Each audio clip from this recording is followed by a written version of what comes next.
আমি এখন এই মুহূর্তে অবস্থান করছি বাংলাদেশের তৃতীয় বৃহত্তম সমুদ্র বন্দর মোংলা সমুদ্র বন্দরে। আপনারা দেখতে পাচ্ছেন অনেকগুলো স্পিড বোট এখানে রাখা আছে।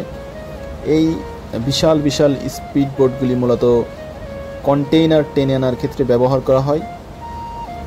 এখানে প্রায় 4 থেকে 5টি এই স্পিড বোট আছে এবং এখানে যে গোডাউনগুলো দেখতে পাচ্ছেন এখানেই মূলত মাল খালাস করে রাখা হয়। এক এক গোডাউনে এক এক ধরনের পণ্য রাখা হয় বিদেশ থেকে আমদানি করে, এবং পরবর্তীতে এগুলোই আবার দেশের অভ্যন্তরে সরবরাহ করা হয়। এই হচ্ছে সেই পশুর নদী।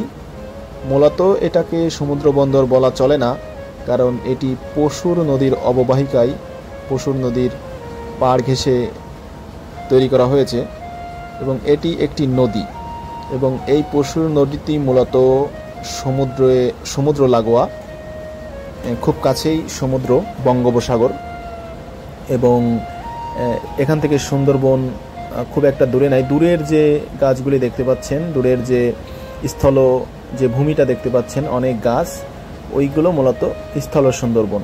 ওইখান থেকে সুন্দরবন শুরু এবং এই সাইডটা মোংলা পোর্টের ভিতরে। ধন্যবাদ সবাইকে, আবার দেখা হবে। আসসালামু আলাইকুম।